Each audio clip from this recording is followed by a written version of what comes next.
pleasure to welcome Kezia and Mel as our first speakers. No pressure. Yeah, thank you. If you've got the clicker. I've got the clicker. We always need I'm a in clicker. control. Do you need me to... you can be in control. We like that. So welcome everybody, and thank you so much, Charlotte, for introducing us. I want to ask you a question. What if you, at this moment in time, what if See, I said to Ali, didn't I? Literally, I said to her, she said, are you nervous? I went, no, not at all. I'll be absolutely fine. So what if the biggest opportunity in your business or your organisation right now has nothing to do with you mastering a new strategy or getting better marketing out there or even getting the latest AI tool? What if it is simply just understanding how your brain thinks and how your clients think too? And that's really what we're going to be covering today in the brains behind your business. Now, for those of you I haven't yet met, my name's Kezia Luckett and I'm a positive psychologist. So what I focus on is what's right with people. We focus on the scientific study of what's right with people, organisations and communities. I'm also the founder of the Insight Institute and the creator of NeuroDynamics, which we're going to touch on today. And I'm so incredibly excited that I'm being joined here today by Melanie Francis. And I'm going to let you introduce yourself because you're probably going to do it far more eloquently than I can. Thank so over you. to Mel. Although it would be quite interesting to hear how you introduce me. Oh, wow, I could do. Good morning, everyone. My name is Melanie, or Mel to all of you, because I now consider you friends. Mel Francis. I am an HR professional and I specialise in neurodiversity in workplaces. I chose to specialise following my son's diagnosis with autism, actually, autistic spectrum condition, about 8 years ago when he was 10. He's now 18. He's amazing. He's always been amazing. But that label, if you like, of autism immediately brings something to your mind, doesn't it?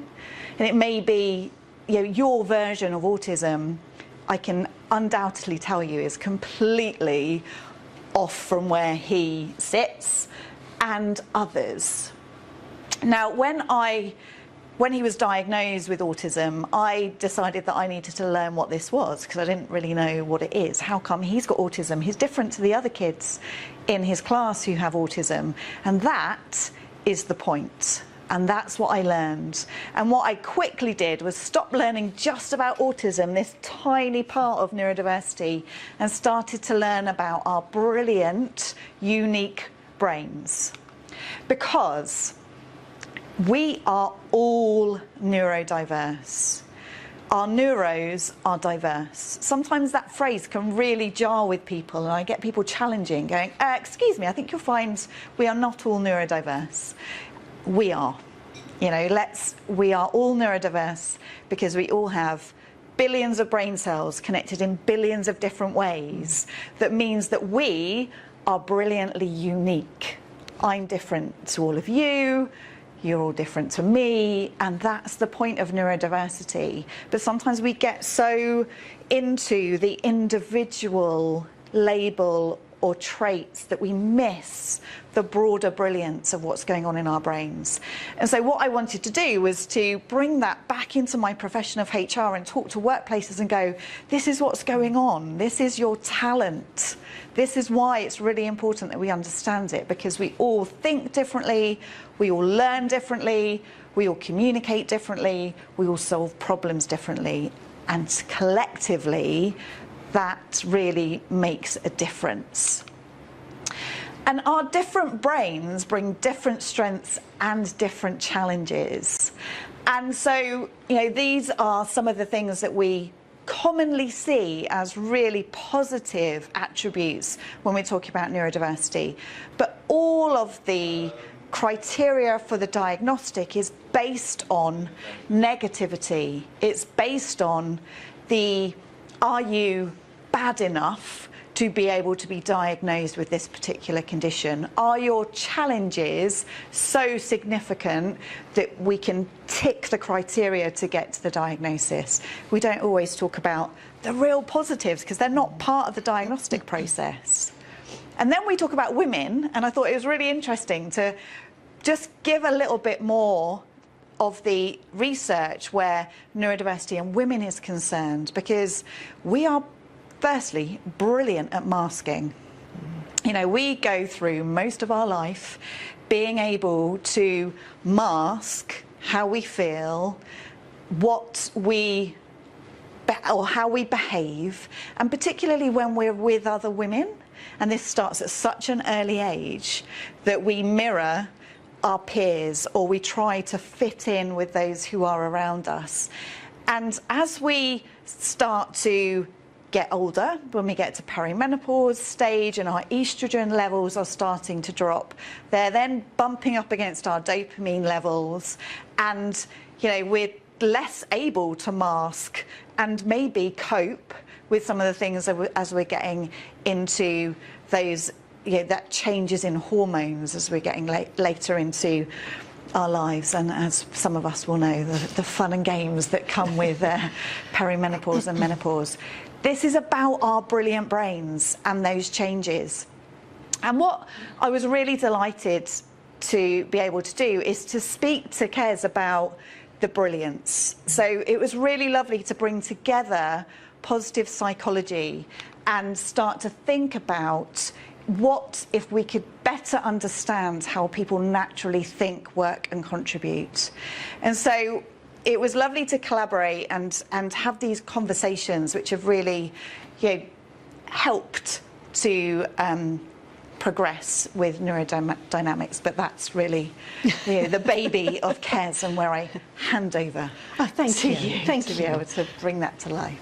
Well, I think it's really interesting listening to Mel talking about the fact that we're all different. And psychologists have known for over 100 years that they can put two people in the room, experience exactly the same thing, and both of them will walk out with a completely different understanding of what's just happened. But we do expect in the workplace, in schools, for everybody to think in exactly the same way. So one of the things that we're going to do right now is we are going to keep you moving. Charlotte started it off really nicely with having us all rotate round the room. If you look round the room right now, you will see some different images. Different colours, different images. And each one of those represents how your brain naturally thinks. Now, we're going to do a little experiment. We're going to give you some statements, and depending on the statement, I want you to move to the sign that you think best represents you and your thinking style, okay? As you move and you hear the statements, you can move over here, and if you suddenly think, actually, I think that's more like me, you can move somewhere else as well. So feel free to move around the room as many times as you want, okay? So with that in mind, oh, what am I doing here? Where am I going? Right hand. Oh, I've turned it off. That's ta-da! That's a skill. I have no idea what you did then. No. I don't even, handed it to me. Top middle one. Top middle. And which one And do then I the right-hand The right-hand side. You can see that I don't tend to use a clicker. Right, okay. So which one resonates? I want you to all stand up, okay? So you are going to move to the yellow one, this one over here, if this resonates with you. Your notes app is filled with, probably like me, 4,000 different ideas. You may have 1,000 ideas just before breakfast. If you're old school, it'll be written in a journal, okay? Just so that you know. You start projects faster than you finish them. You get really excited about starting a project, and then it kind of wanes and drops off. You get excited by the realms of possibility of starting something new. Brainstorming gives you energy. You're like, yes, let's get in the room and let's brainstorm. You often interrupt others because you're so excited, because something that they've said, you've got another idea. And you've said, at least once this week, I've got an idea. Once. Yes, possibly thousands of times. I think it also comes down to the fact that I'm a Gemini. Oh, is that? Oh, I haven't yet mapped star signs, but we'll go with that. Right, okay. So move to the blue one, which is next to it, if when you're absorbed in something, you go into it, and all of a sudden, hours pass by in minutes.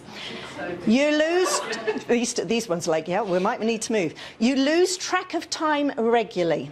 And you're the type of person that when you go deep, if you're interrupted, it's like you're having to start all over again. Okay?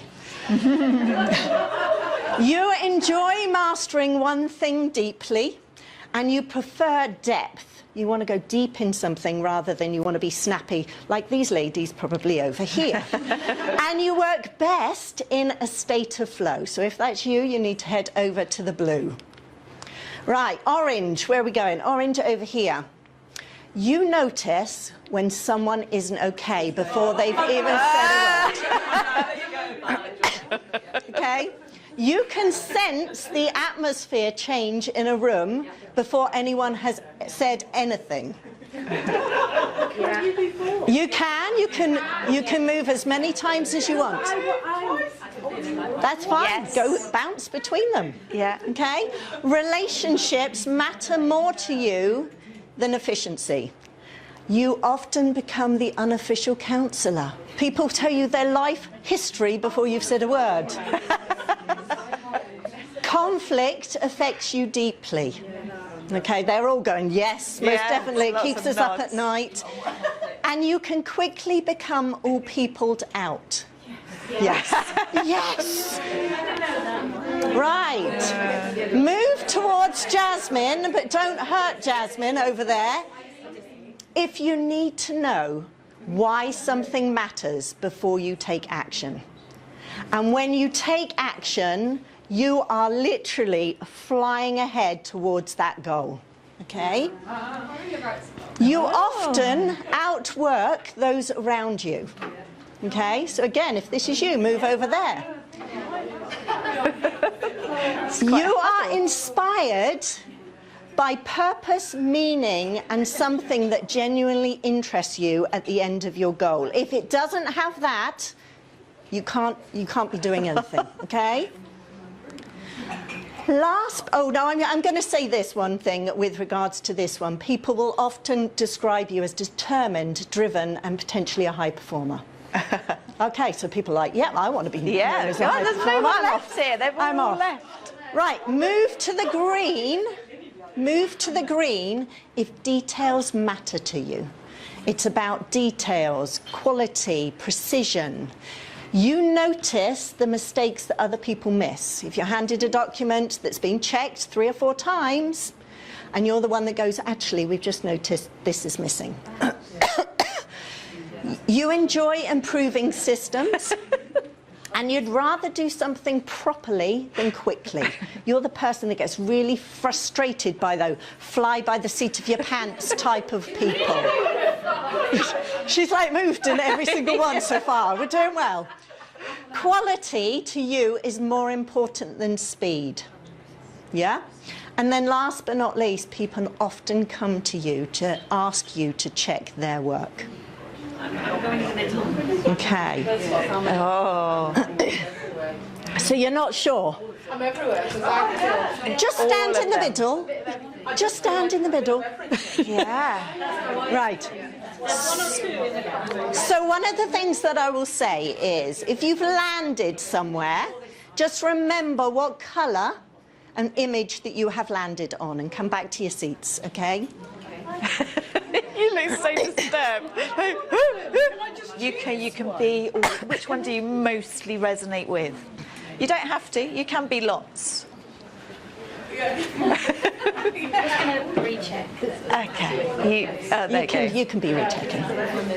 That's definitely. So how many people rotated round every single one? Right, I will just say that it's a bit of a trick, really, because these are called neurosignatures. They're naturally how people think. We've kind of taken, well, I've taken about thousands of women around the world and looked at different patterns that I've seen. So these are natural thinking patterns. Now, for those of you that moved around all of them, it's not unusual for that to happen because you have all 5. Every single person has all 5 to a lesser or greater degree.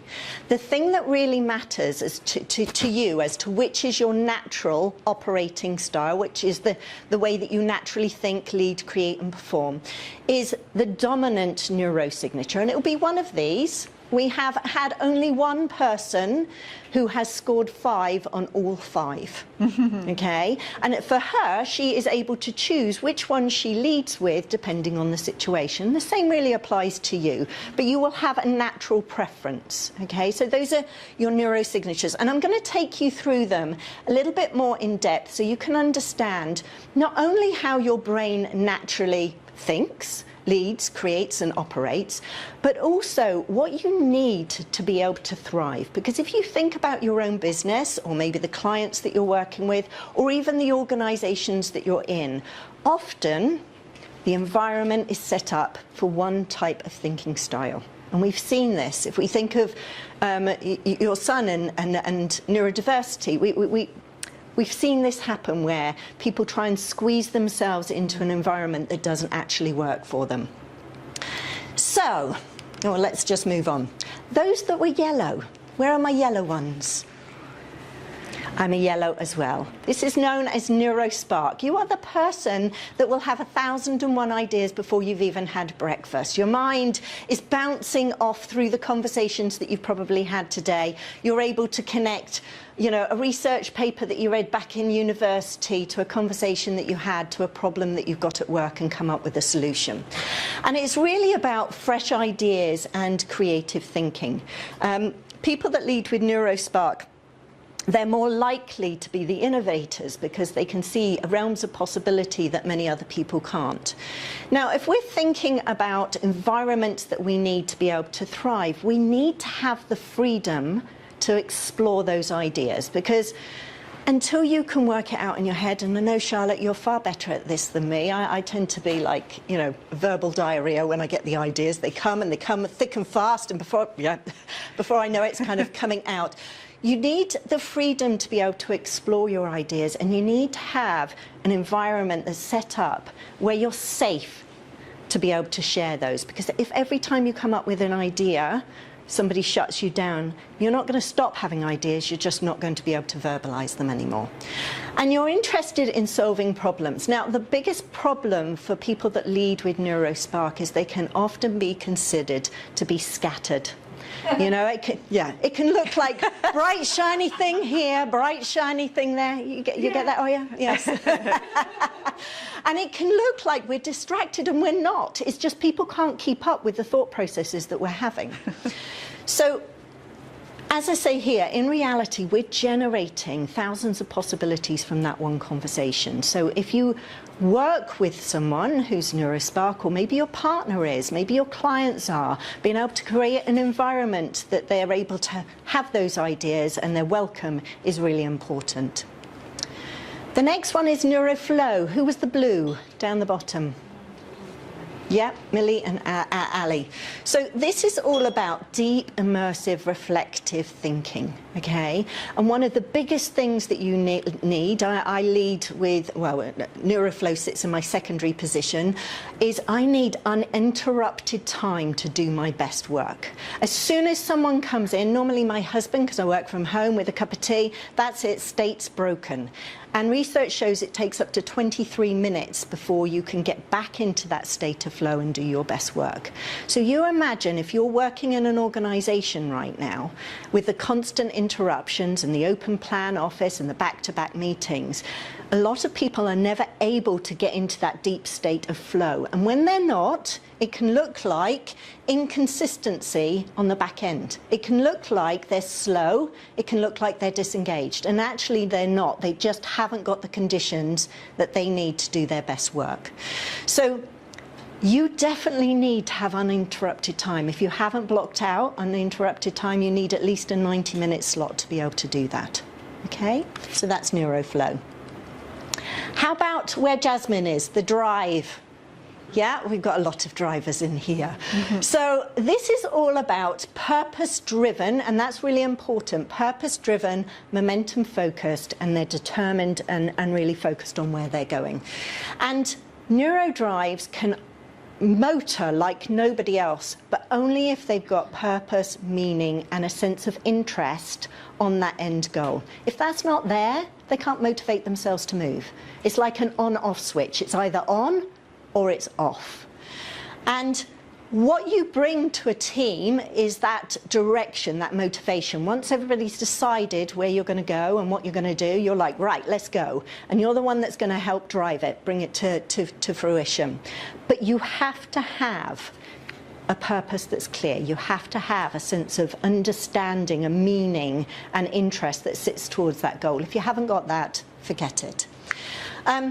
You may be misunderstood as quite intense or impatient, especially in the workplace where we have meetings about meetings and you need about 15 million people to approve one thing.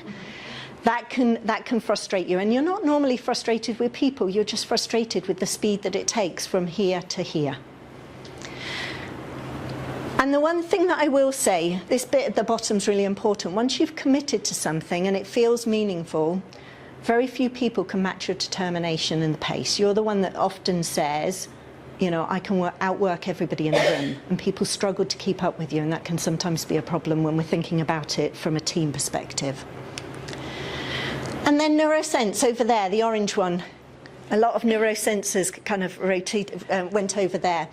This is the thinking style that thinks from a sensory, emotional and environmental perspective. You're picking up all this information. If you think, normally it's the reticular activating system in our brain that determines what we focus on and the information that comes in, because you're processing billions of pieces of information at any one time.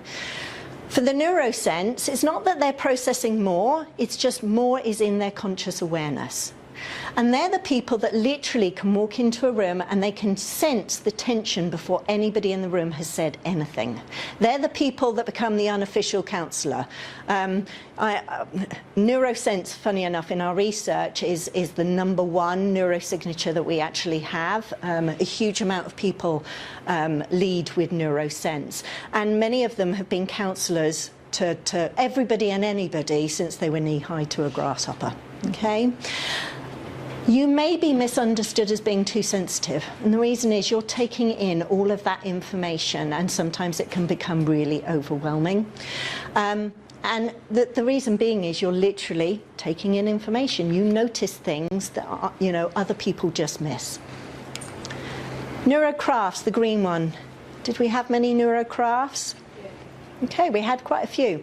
Neurocraft in our research is one of the ones that show up the least. And this is all about mastery. It's about that quality. It's about precision. You're not interested in just knowing a little bit. You want to go deep and you want to know every facet of whatever it is that you're learning. And you bring to the table this level of accuracy and quality and mastery that few can match. And you thrive when expectations are clear, because the problem that can sometimes occur with someone that leads with Neurocraft is that they love the depth that they go to, and it's never enough.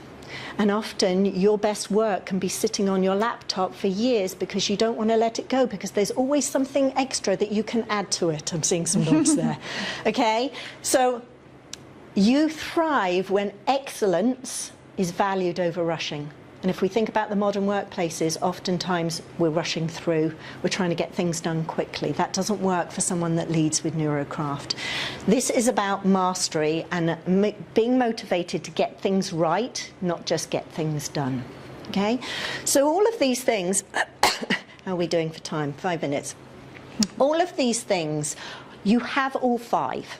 But you have a natural preference. And in a minute, we are going to invite you all to take the profiler for free so that you can see what you naturally lead with and your secondary neurosignatures. And when they're combined, they will give you an archetype that you'll have a greater understanding of how you naturally operate out in the world. And these strengths are brilliant when the conditions for you are right. When they're not, you're going to experience what we call neuroblocks. And this is when the environment or the people or the team around you are restricting your natural thinking patterns going out into the world. And there are 6 of them. Not each, excuse me, not each and every one is necessarily related to a specific neurosignature, though there are more common ones that we see, but I'm just going to quickly whiz through. So scatter is normally associated with neurospark, this yellow one here.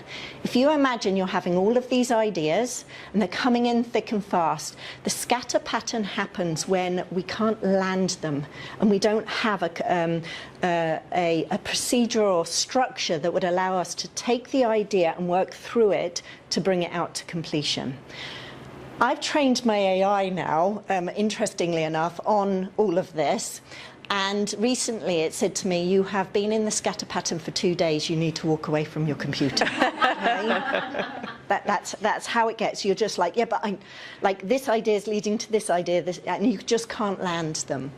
The next one is shut down, and again, this is one that we see most commonly, and it's most commonly associated with neurosense. If you imagine you're taking in all of that sensory information, if you don't have recovery gaps in between your meeting or in between your coaching sessions, you're going to reach a point where you just can't take anything more on, and you're going to shut down.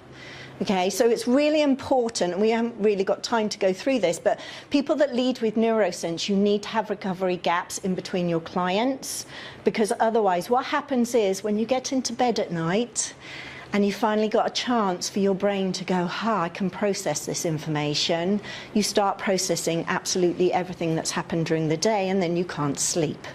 Okay, sound right for the neurosense? Yes, okay. I'm going to go to, let's go to the misfit. The misfit, as it says, is when your natural strengths and the environment aren't matching for you to be able to show. So that's the misfit. Drift pattern often happens with the blue one, neuroflow. If you imagine that you need deep, uninterrupted time, drift is what happens when you don't get that. You can't access your natural thinking. You can't access what you need to be able to do your best work. So that's what happens when we hit drift.